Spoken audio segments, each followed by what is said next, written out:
No ring, no rules. You already know the code. Stepping clean.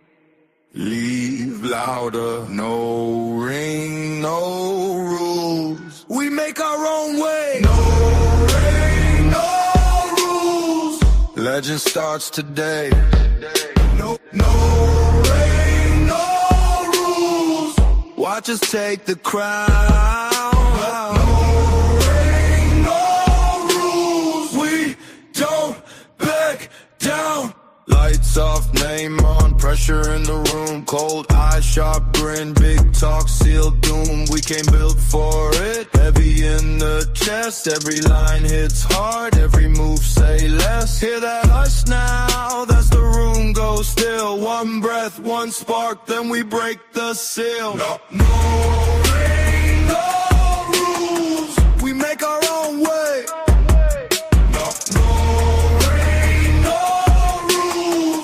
Legend starts today. No ring, no rules. Watch us take the crown.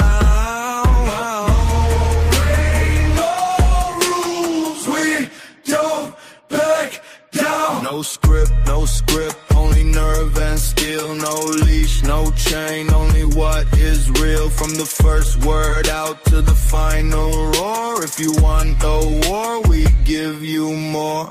No ring, no rules. We make our own way. No ring, no rules. Legend starts today. No ring, no rules. Watch us take the crown. No ring, no rules. We don't back down.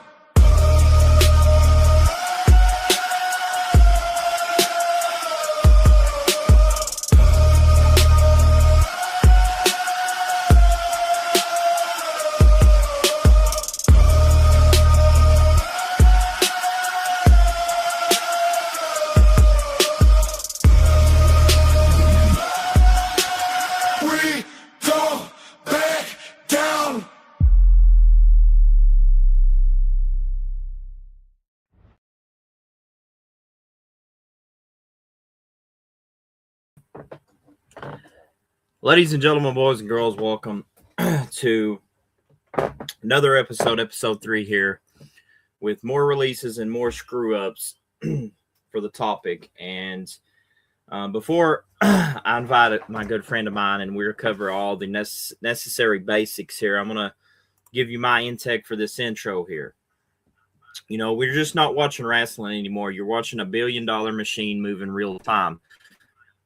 Like I said before, welcome to No Rings, No Rules podcast. Today, we're doing we're not doing rumors, we're not doing fantasy bookings, we're talking facts. WWE merged into TKO in 2023 in a deal worth over $21 billion. That's not a storyline, that's real life. While fans were arguing online about matches and champions behind the scenes, people lost jobs, departments got cut, power shifted.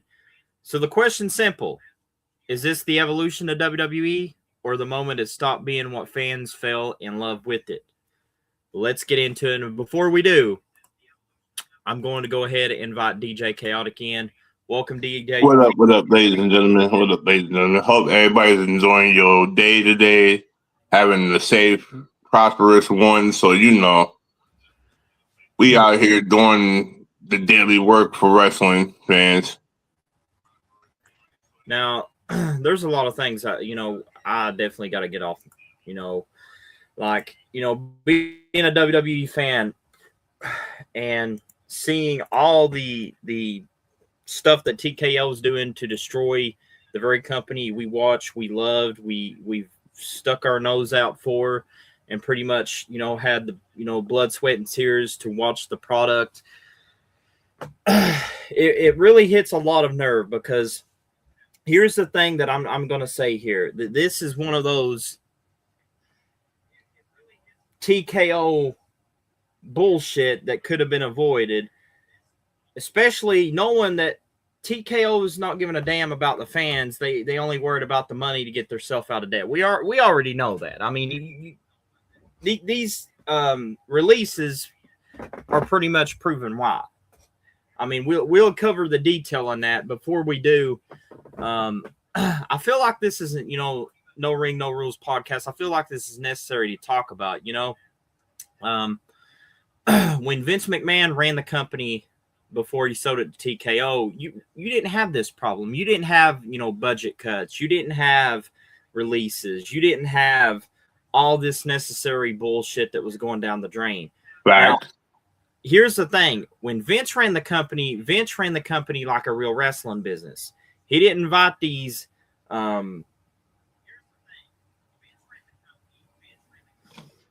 people that didn't have any wrestling knowledge, if that makes, you got to understand wrestling knowledge and also know the fundamentals in the ring. You got to know, basically sums it up, ring IQ. You got to know that ring like it's your best friend. Second thing I'm going to get off here on the No Ring, No Rules podcast is, man, like, I feel, I don't know how everybody else feels about the TKO scenario, but I'm going to get in more topics with this. To me, it's just like, anything that WWE tries to do good, they just pull them away from it. We saw that with WrestleMania. We saw that with Brock Lesnar and Obafemi match. We saw that with Stephanie Valkyrie and Liv Morgan match. They screwed up a lot of things that should have been left into Triple H's ideal, but TKO decided to stick their nose in it because they wanted the money and they didn't give a shit about, what we wanted as fans. But yeah, before, like I said, before we get into all that talking matter here, and I think somebody just came in. And ladies and gentlemen, here on the TKO thing we're going to talk about. Before we talk about that, ladies and gentlemen, I want to introduce you. Since episode 3 is episode 3, what better way to bring an episode 3 than inviting the man that is literally going to tell it like it is, be blunt about it. A man we know quite well, DJ, the one and only King Dominator to No Rings, No Rules podcast. What up, KD? Yeah, we got a lot to say about this whole TKO scenario, right? Exactly. It's like I see fan outrage. I seen everything it is in between all this scenario, but the fans are literally calling it like they see. And I agree with what most fans have been saying on this situation. So, getting back on that topic, DJ, you had a good point about that. We get back in the segment. And, this is the merge that changed everything. In September 2023, WWE officially merged with UFC under TKO Group Holdings, controlled by Endeavor. That made WWE part of a global sports entertainment powerhouse. This wasn't a partnership, it was a structural change. And the key, WWE didn't just collaborate, it became part of something bigger. Now you got WWE and UFC under one umbrella. Same ownership, shared resources, bigger globe strategy. And the debate question I'm asking, me, you, and KD here is this. Is that growth or is that the beginning of WWE losing its identity? I mean, that's a question that we all have to answer here on this No Rings, No Rules podcast. Like, I feel like they are losing their identity ever since being under TKO. And I say that wholeheartedly because I look at all the scenarios that took place just recently. The WrestleMania event. The fact that you are now trying to lowball wrestlers' pay cuts like UFC fighters. That's crazy in itself. Like, you are definitely not living up to the spirit of what wrestling is intended to be. And just because you have Triple H Inc. that is head of creative doesn't mean you're giving everybody the fair opportunity that they deserve. You can't lowball wrestlers' contracts expecting them to come out on a daily basis, go blood, sweat, and tears in the ring and not have the decent amount of money to feed their families. That's crazy. I agree Yeah. with that. I agree. So, KD, what do you think? Is that the growth, or is it beginning of a WWE losing its identity? Well, I would say without TKO scenario, I think it would have been a growth if they actually, had UFC and WWE actually work together. I don't know.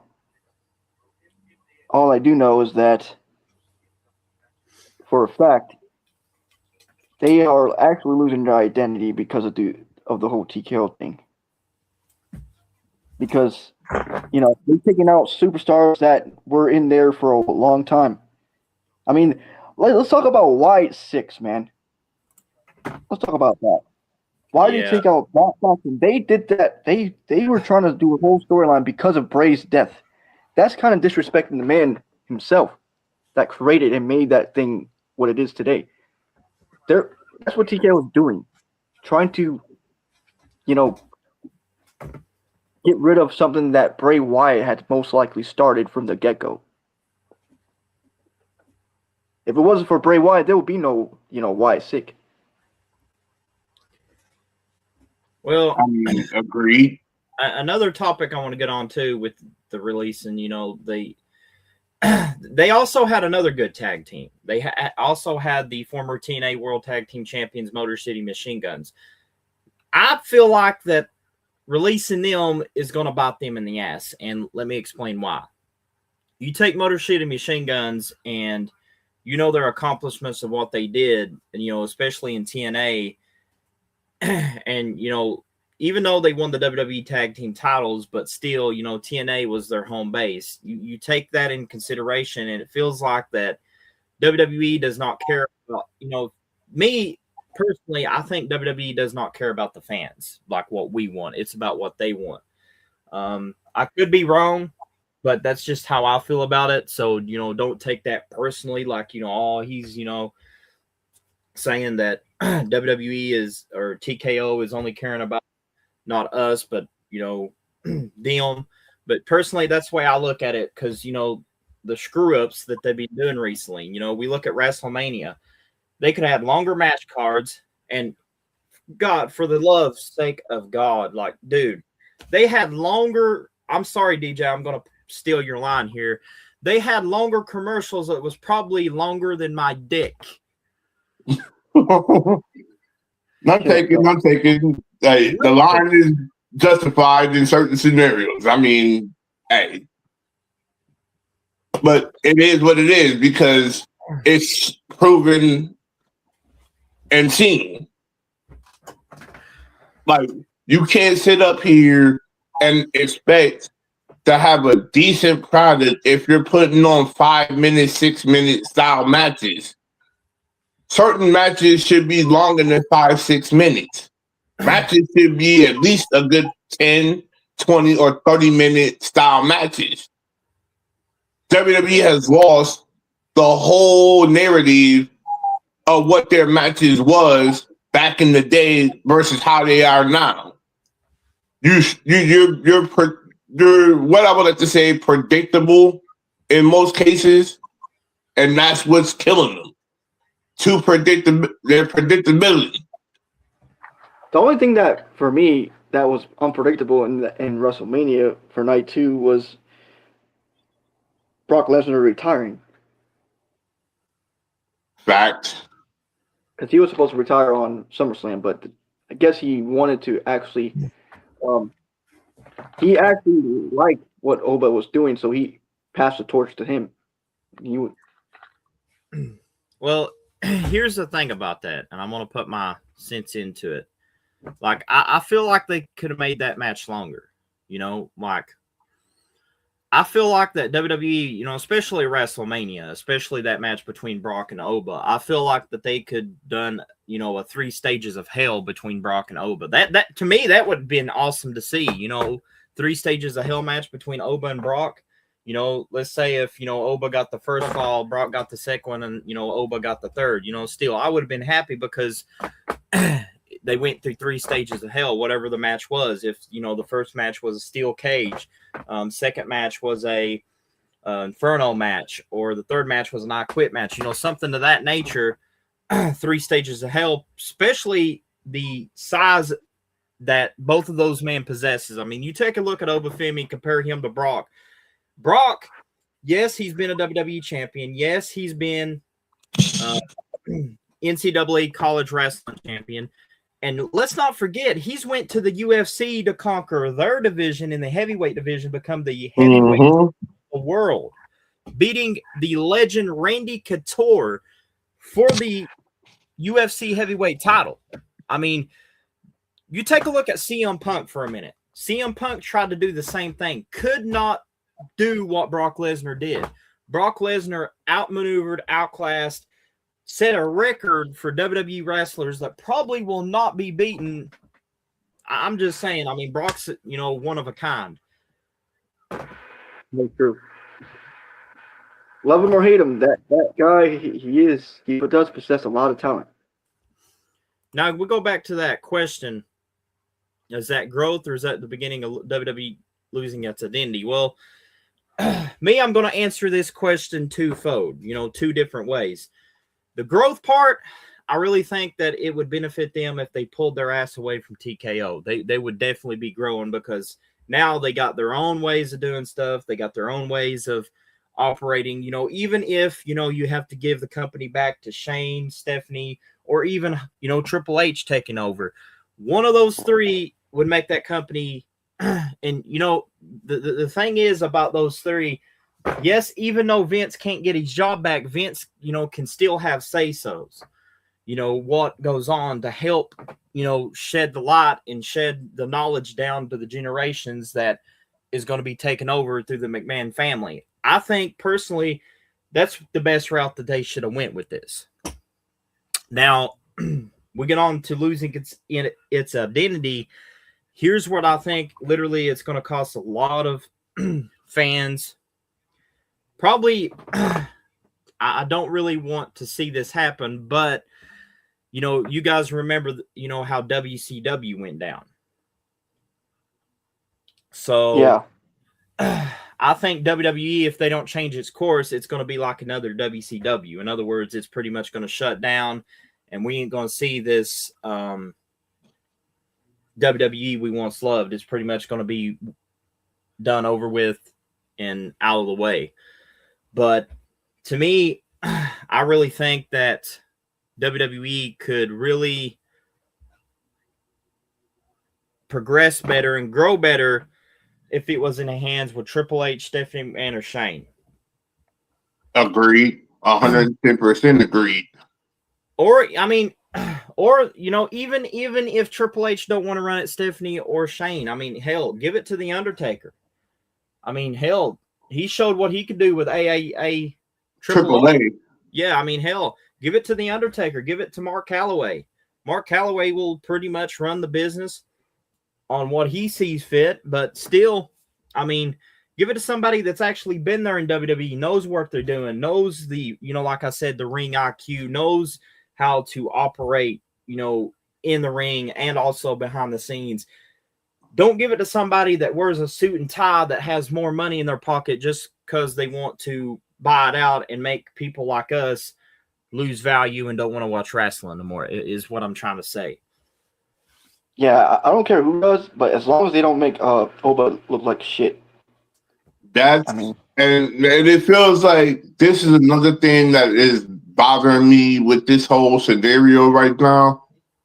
Why do we feel like certain wrestlers are not getting the best ability to be seen in the ring? I mean, even I know Obafemi is a good one to say for example, but the fact that most of these guys that you had, or girls you have, you're not giving them the best ability to be seen.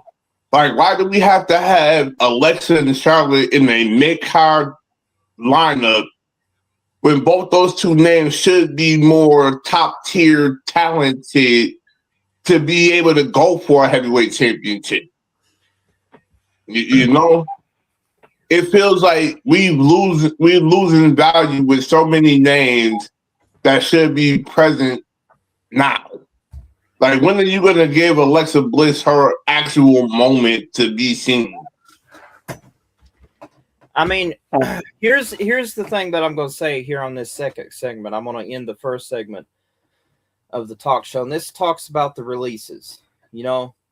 And right after the merge closed, WWE made corporate cuts. We're not talking about management, production, executives. We're talking about wrestlers. You know, to me, TKO cuts overlapped. You know, it's called restructuring. It's business. But I'm not going to sugarcoat it. People still lost their jobs. So the debate prompt, the question I'm asking, was this necessary movement for growth or a corporate decision that showed what WWE is becoming? I feel like it is showing what they are becoming right now. They are literally losing good talent because of whatever reason. But you didn't even give this talent the time or day to be seen, be utilized.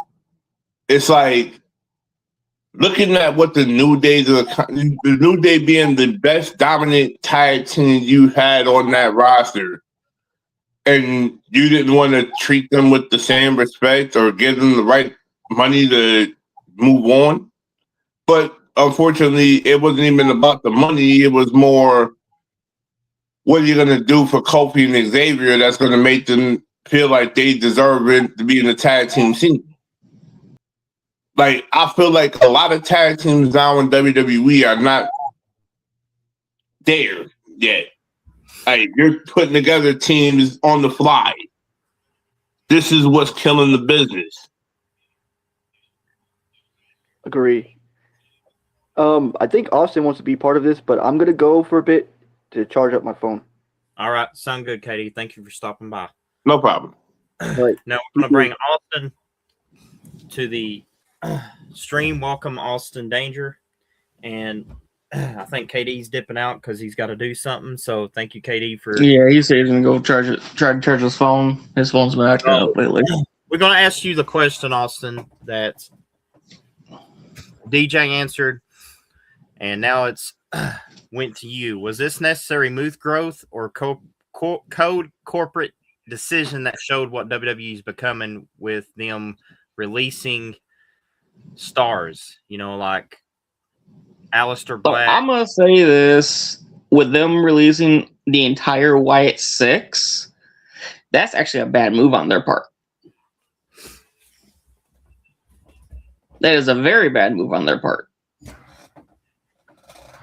Letting Kofi and Xavier just walk out is a bad move on their part.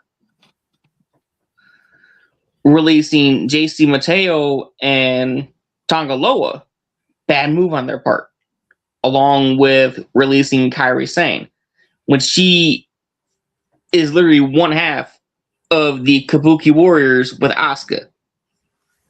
And that's right not there. even forget to mention, she's also an intricate piece in the storyline between Asuka and Kairi and Io. Yes, that as well.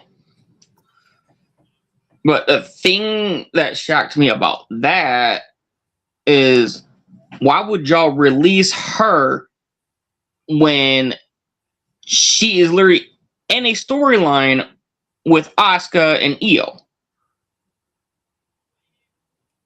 Like, does TKO not fucking think?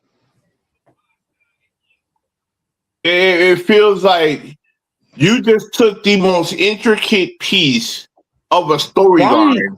That one storyline. You just took an intricate piece of the storyline and killed it in one huge blow. Just basically just fucking killed off the person that was in that storyline, basically. And it felt like, to me, you didn't care about storylines. You, like, as we see now, they don't care about storylines. No, They they don't. care about the money. They care about the product. They care about whatever they feel is going to deem people to come in and see WWE. But what they fail to realize is You basically don't, if you don't care about storylines or the product, that's also included in the product. But from what I've heard, they're saying they want to get away from the entrances, get away from this. They want to take out the wrestling aspect of things. They want to make it more entertainment value. I mean, you can't do that with wrestling. No, you can't. With the way Triple H was running the company before TKO decided to come in and take over, it was doing absolutely phenomenal. Facts. He was making storylines happen. He was making sure every person was able to be seen on the show, day in and day out. We talking Raw, NXT, SmackDown, AAA in general. Anything that Triple H hasn't been involved with, every superstar has been showcased.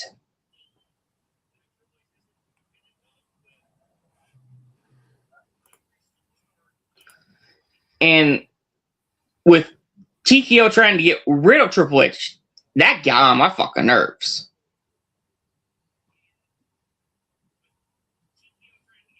Now, Triple H has been there. Wrong, Austin, I will say this. That kind of got under my skin as well, too, with the fact that that whole WrestleMania night one, you pretty much sabotaged Triple H's creativity for their own personal gain, for what TKO wanted. That's crazy. In all honesty, though, I honestly think TKO's in it for the money only, not for creativity or anything. They're trying to push Triple H out of the creativity scene from behind the scenes and everything. But Triple H is not going to let that happen. With TKO, they were trying to restructure the New Day's contracts. Why do you think they left? I'm gonna tell you why. And I think I mentioned this earlier in the show, CJ, if I'm not mistaken, since Austin just came in, I'm gonna fill him in. Go ahead. What TKO is trying to do is they want to take all current WWE superstars' salary caps and turn them exactly like how they pay UFC superstars. That's kind of bullshit. I'm sorry, that's fucking bullshit. The crazy thing about that is knowing that UFC stars only getting but so much per fight, they want to try to do that system in WWE, and it ain't gonna work that way. I'm sorry, that's not gonna fucking work.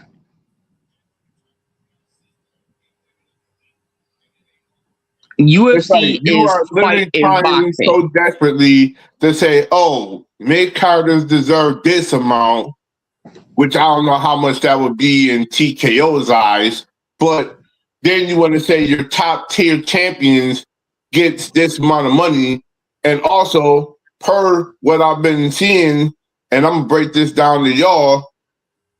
What do y'all feel about the TKO versus Roman Reigns situation right now? And they're trying to get Roman Reigns to take a pay cut right now. Yeah, honestly, Roman deserves a lot better, in my opinion. He shouldn't take the pay cut from TKO.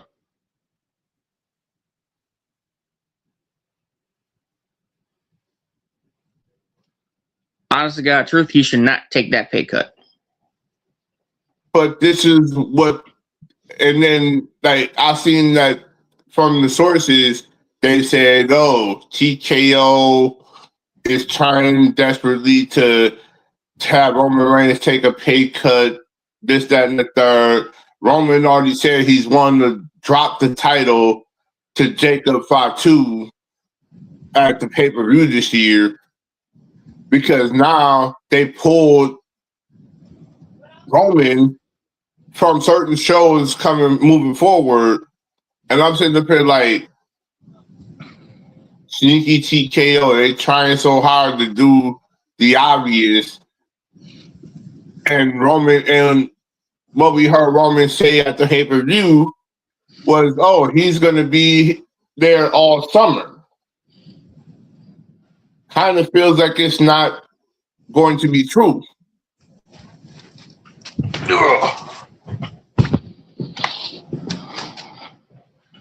But in all honesty, though, they shouldn't have been doing these restructuring these freaking contracts for WWE superstars.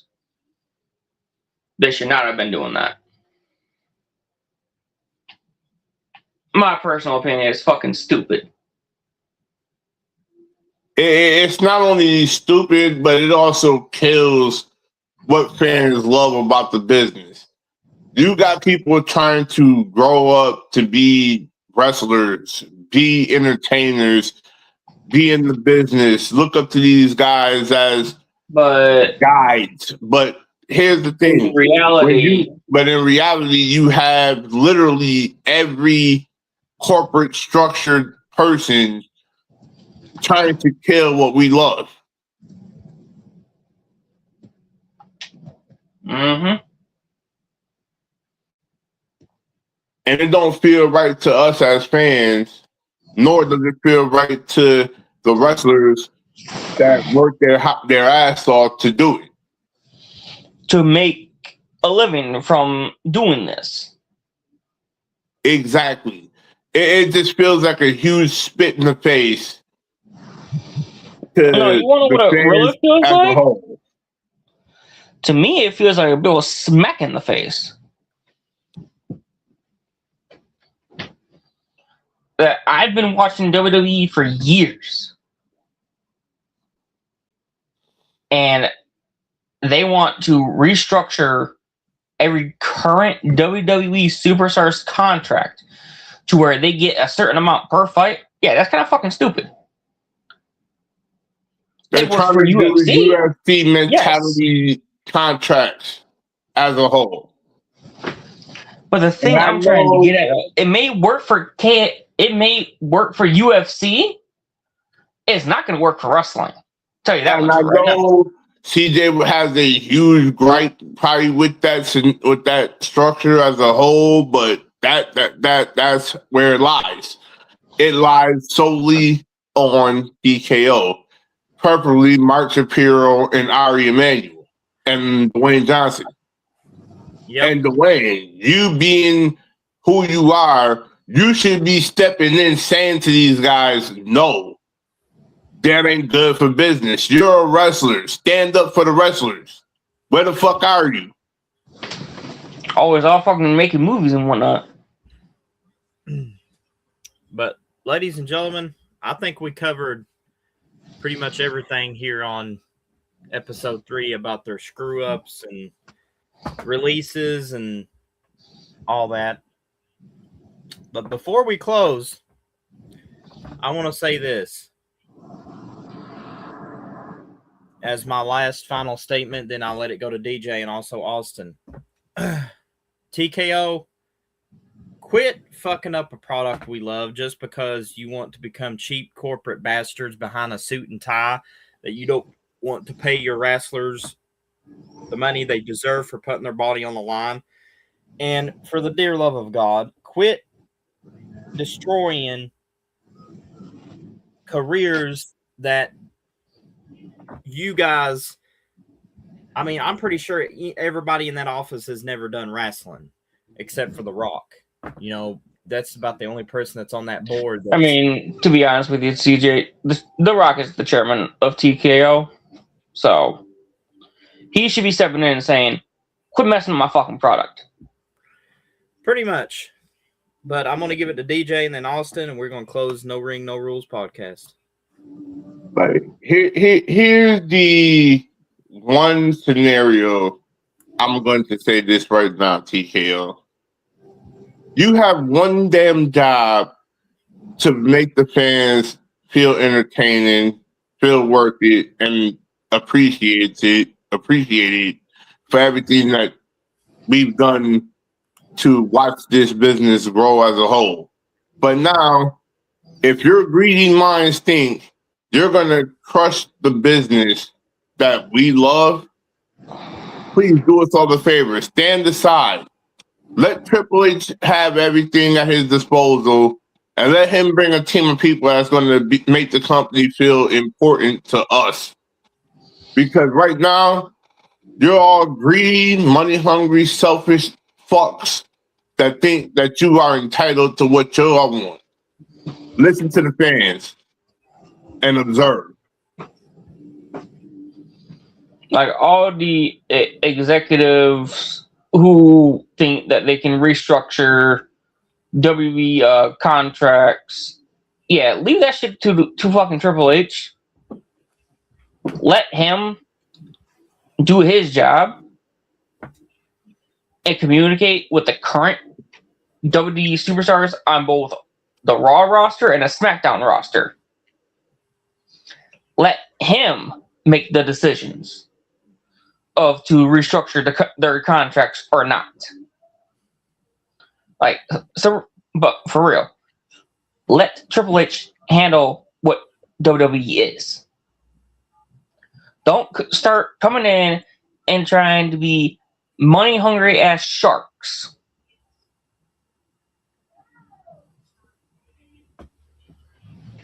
That's all I gotta say.